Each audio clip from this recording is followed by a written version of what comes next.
Welcome in. Today we're diving into the shadowy world of APT groups. Got some fascinating stuff to unpack today, actually. ESET reports, even a hacking guide you sent over, cyber espionage, malware, the works.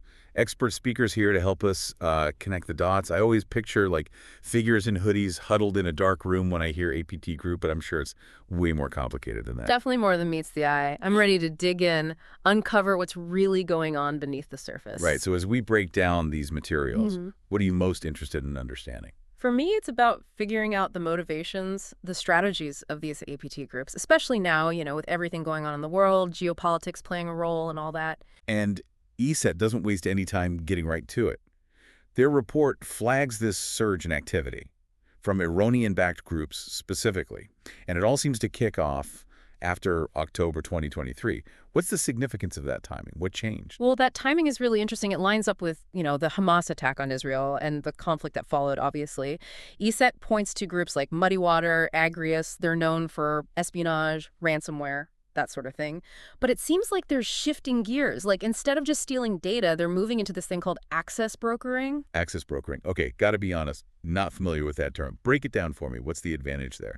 So imagine this. Instead of robbing the bank themselves, they break in, disable the alarms, then sell access to the highest bidder. Wow, so they're basically the middlemen. Exactly. Lower risk, potentially bigger payout, and much, much harder to trace back to them. So more like, what, digital mercenaries than straight-up thieves. Exactly. And on top of that, ESET's report also mentions a shift towards what they call impactful attacks, which suggests something beyond just data theft, right? Disrupting, like, critical infrastructure, maybe, or spreading disinformation, sowing chaos, maybe even manipulating financial systems on a large scale. Yeah, now that's getting a little unsettling. And we're not just talking about digital disruption, right? This impacts the real world in a big way. Oh, absolutely. This goes way beyond stealing secrets now. This is about, using access to digital systems to cause actual harm in the real world, influencing political events, ultimately gaining power and influence. This is where it gets really interesting, though, because ESET also mentions that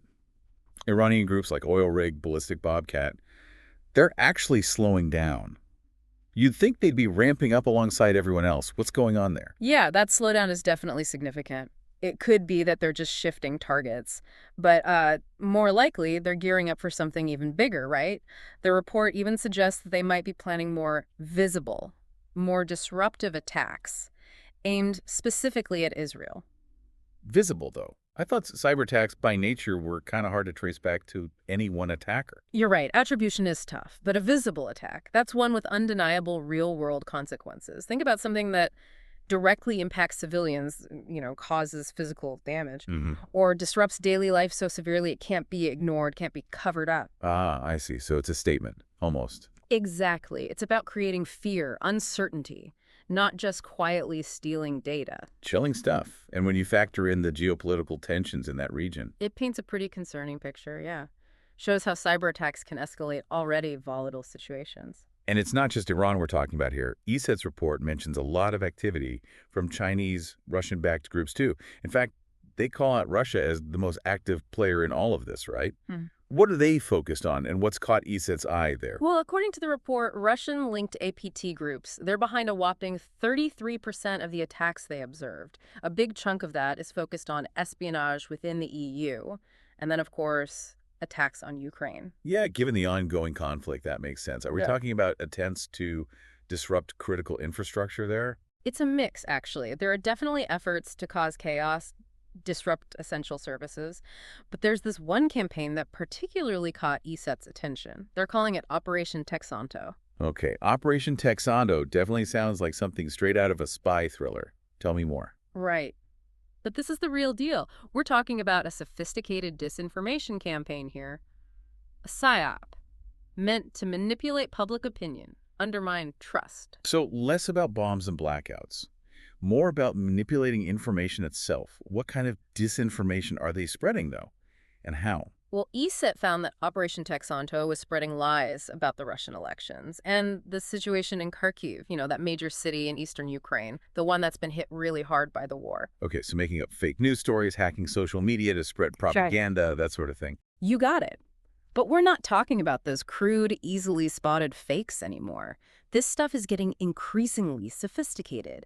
Think deepfakes, manipulated videos, even AI-generated text that's practically indistinguishable from something a human would write, all designed to, exploit existing biases and create division. It's kind of scary how convincing that stuff's getting, to be honest. Like, That's with what the models- info out there these days, how do you even know what to believe anymore? That's the danger, though, right? When these tactics get so good, it gets harder and harder to sort fact from fiction. And Well, that's what they're banking on. Exactly. And speaking of tactics, you included excerpts from this hacking guide. Wild stuff. I mean, to actually see the tools, the techniques, what stood out to you? It's amazing, really, how accessible some of these tools have become. Like, the guide lays it all out, step by step. Yeah. How to create password crackers, how to hack into older systems, even how to make a fake Facebook login to steal your info. Wait, they can hack into, like, any system. Well, older ones are definitely more vulnerable. They mentioned this tool, Metasploit. Metasploit sounds serious. What is that exactly? Think of it like a toolkit for finding weak spots. Security professionals use it ethically to test their own defenses. But like any tool, it can be misused, right? In the wrong hands, it can be used to break into systems, get unauthorized access. So like a cookbook for cybercrime, almost. Yeah. And those fake login pages. It's crazy how easy it is to trick people into giving up their passwords. Yeah, phishing attacks. Still incredibly effective because they play on human nature. We've all been there, right? Clicked a link without thinking, been tempted by an offer that seemed too good to be true. It's as much about psychology as it is about the technology. Right, right. So knowing all this, Yeah. what can people even do to protect themselves? The guide mentions strong passwords, keeping software updated. But is that enough these days to handle, like, APT tactics? Those are essential first steps. Absolutely. Strong, unique passwords for everything. And turn on that two-factor authentication everywhere you can. Adds that extra layer of protection. But it's also about being, vigilant. Don't just click on links from people you don't know. Be careful with attachments. And if something feels even a little off, probably is. So, like, constant suspicion online, that's exhausting. Not suspicion, exactly. More like mindful awareness. Think of it like locking your door when you leave the house. Simple step, but it makes a difference. Good point, good point. Okay, so we've got strong passwords, two-factor, vigilance. But what about those really sophisticated attacks? The zero-day exploits and all that. How do you stop something you don't even know exists? That's where it gets really tricky. Zero-day exploits, they target those vulnerabilities that haven't even been discovered yet, right?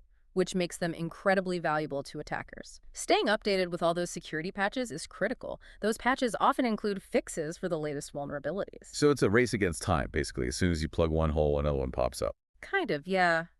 But there are some proactive things you can do, too. Organizations can share info about emerging threats, do security audits, that sort of thing, to try and stay ahead of the curve. Threat intelligence sharing. So like a neighborhood watch, but for cyber threats. Exactly. By sharing information about new threats, different attack methods, it's like boosting everyone's defenses collectively, being proactive, not reactive. Makes sense. And those security audits you mentioned, what do those actually involve? Think of it like a health checkup, but for your digital infrastructure. Experts come in, poke around your systems, try to find weak spots before the bad guys do. They're looking for vulnerabilities in your code, your setup, even your security habits. So you're basically hiring ethical hackers to try and break into your systems. Pretty much. It's all about finding and fixing those weak spots before they can be exploited. Man, it's a lot to keep track of. This whole world, this whole APT thing feels incredibly complex. It is complex, but that's exactly why these deep dives are so important. The more we understand the tactics, the motivations, the impact of these threats, the better prepared we are. Knowledge is power, right? So after all this, what's the main takeaway for our listeners today? What should they be thinking about as we move forward? The big thing is cybersecurity is everyone's responsibility. It's not just about governments or huge companies. It's about each of us doing our part to protect ourselves, our data. And that starts with awareness, right? Understanding the threats, how they're changing. Exactly. We need to keep having these conversations, keep raising awareness, and keep learning how to stay safe online. It really highlights how important it is for everyone to, stay informed, be proactive about their own security online. So with all this talk about, like, increasingly sophisticated attacks and tactics evolving, Right. what does the future even look like for cybersecurity? Where do we go from here? That's the million-dollar question, right? It's like this escalating arms race. Defenders build new walls, attackers find new ways to get around them. So how do we even begin to stay ahead of that curve? Like, what's next? One thing we're seeing more and more of is AI-powered attacks. algorithms that automate those tasks, finding weaknesses, crafting even more convincing phishing campaigns. So the hackers are using AI to outsmart our AI, basically. In a way, yeah. But the good news is AI can be a powerful tool for defense, too.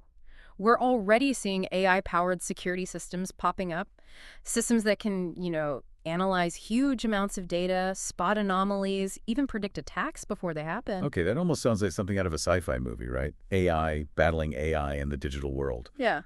But even with all that, it still feels like we're so vulnerable. We are, and honestly, that's not likely to change anytime soon. Technology can only take us so far, right? There's always that human element to cybersecurity. What do you mean by that? Well, think about it.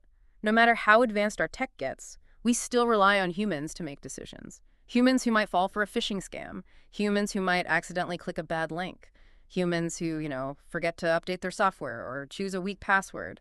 So you're saying that even in the future, education, awareness, that's still going to be key. Absolutely. Got to keep having these conversations. Raising awareness, equipping people with the knowledge and tools they need to navigate this world safely. It's not just about the tech itself then. It's about how we use it, how we protect ourselves. Exactly. Cybersecurity is a team effort. It's up to all of us to stay informed, stay vigilant, and take those steps to protect ourselves, our organizations, our entire digital world. Well said, well said. And on that note, I think we've given our listeners a lot to think about today. It's been a fascinating and honestly, sometimes kind of unsettling dive into the world of APT groups, the evolving threat landscape. It has. But remember, knowledge is power. The more we understand these threats, the better prepared we are to face them. So to everyone listening out there, stay informed, stay vigilant, and most importantly, stay curious. Until next time. J'espère que vous avez aimé ce podcast et je vous dis à très bientôt sur la chaîne Geek.